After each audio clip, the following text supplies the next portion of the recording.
Hey guys!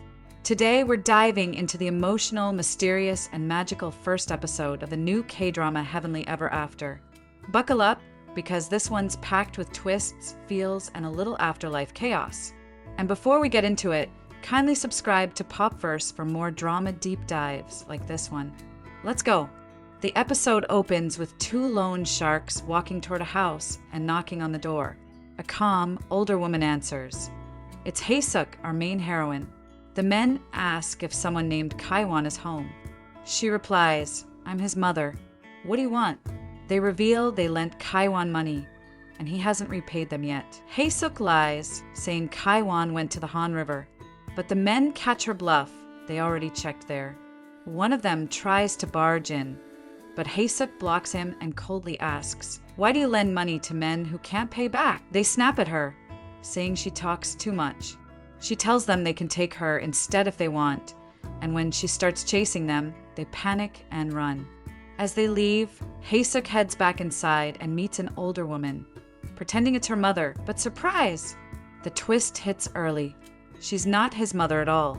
She's actually the real loan shark, and this was all an act. She came here to collect her own money from Kaiwan. Inside, Kaiwan nervously tells her he doesn't have the money. With her is her bodyguard, Yanga, who's more like a daughter than an employee. Hae-suk makes it very clear she's not playing around. She even threatens violence and pulls out her instruments. Terrified, Kaiwan coughs up the cash. Cut to Hae-suk and Yanga at home making kimchi. Then they go to the market. A man accidentally spills a bucket of water nearby, but Hae-suk gracefully opens her umbrella just in time. The man apologizes and they move on. Next, Hae-suk visits a woman to collect another loan. The woman is rude and dismissive, but Hae-suk doesn't care. She just wants her money. The woman gives in and pays. Back at home, Hae-suk is cooking for her husband, Nak-jun. She brings him his meal and lovingly says she made it just for him. Nak-jun is paralyzed from an old accident, but his love for Hae-suk is intact. "I wasn't waiting for food," he says. "I was waiting for you." He insists she eat with him, and they share a tender moment. Later, Hae-suk chats with her cat Somli about Nak-jun. She confides that he doesn't know the full truth and talks about the accident that paralyzed him. Flashback time. We see her frantically running into a hospital, devastated, seeing Nak-jun in his injured state. In the next scene, Hae-suk and Yanga visit a man to collect another payment. But when they arrive, they learn the man has just died. Yanga is visibly upset, especially seeing his grieving family. She tries to convince Hae-suk not to ask for the money. "He didn't spend it on gambling or drinking," she says. "He used it for hospital bills." But Hae-suk snaps. "Did anyone care when my husband got into that accident when I was just 30? I used my insurance money and started loan sharking. No one helped me either." They go inside. The grieving woman stares at Hae-suk coldly, but eventually hands over the money. Hae-suk offers to give back some of it, 101, but the woman throws the money and shouts, "Aren't you ashamed? It's his funeral and you're here collecting money?" She curses her. "I'll pray that you go to hell." On the metro, Hae-suk is lost in thought. She asks Yanga, "Do you think heaven and hell are real?" Yanga replies, "Yes. Good people go to heaven, bad people go to hell." Hae-suk sighs. "Then I guess I'm going to hell." Yanga disagrees. "You're not bad. I don't care what others say. You're good to me." We then learn more about their bond. Hae-suk once lent money to Yang's abusive father. When he couldn't repay, she threatened to take Yanga instead, as per their contract. But instead of hurting her, Hae-suk took her in and protected her.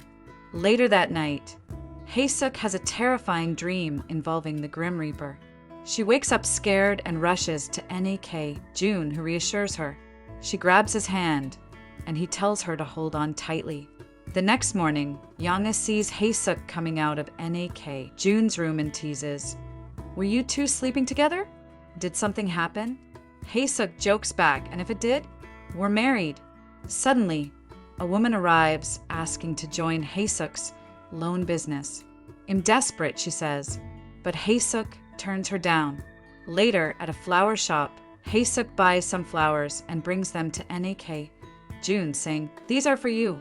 Aren't they beautiful?" Nak-jun looks at her and says, "Not more beautiful than you. You were pretty at 20, prettier at 40, but now at 80, you're the most beautiful." At church, Hae-suk prays, "Please let my husband go to heaven. I don't care what happens to me. Just send him to heaven." But then she returns home and sees the Grim Reaper again. He's back to take Nak-jun. Suddenly, the cat attacks him to protect Jun, sacrificing herself. Hae-suk finds Jun alive, but Somli has died. Tearfully, Hae-suk and Yanga bury her with a cross. Hae-suk whispers, "Thank you for protecting my husband. I hope you go to heaven."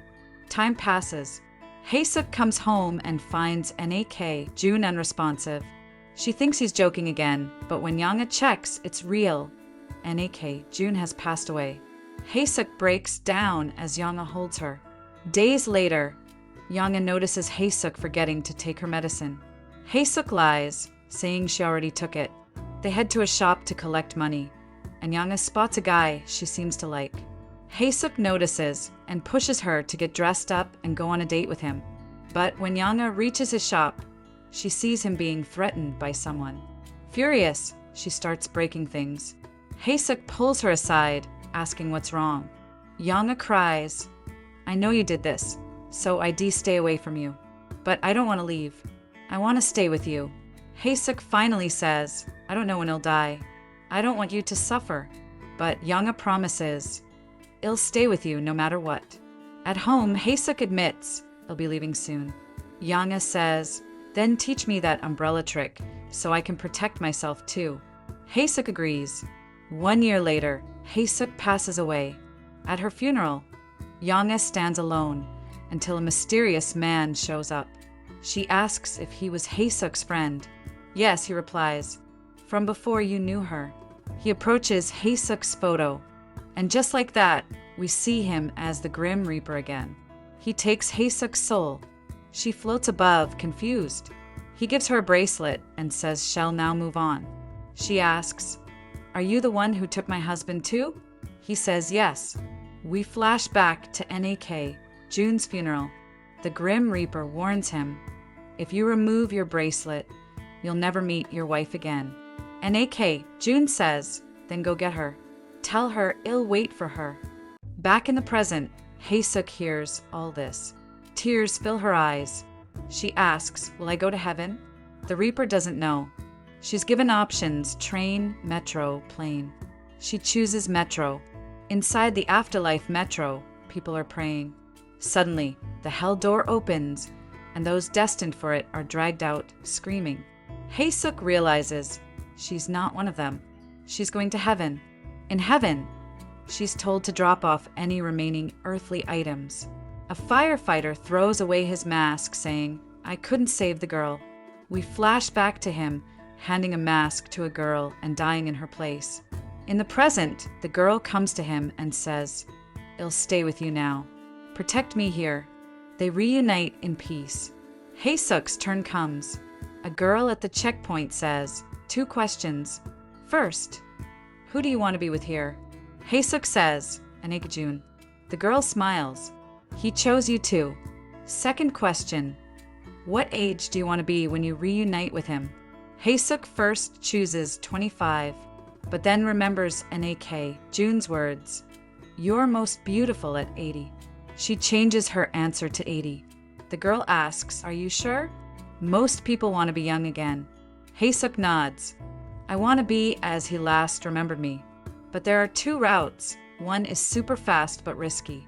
If she's wrong, she'll end up with a stranger." Hae-suk chooses it anyway. She's sent off in a flash. Now, she's walking toward a familiar house. Her mind is filled with fear. What if he doesn't recognize me? What if he's forgotten me? She sees her name by the door. She rings the bell. A young man answers. She's stunned, he's so youthful. But then he smiles and softly says, "Hae-suk." He remembers. And this is where the episode 1 ends. If you are still here, please like this video and subscribe my channel. We will meet in the next video. Bye.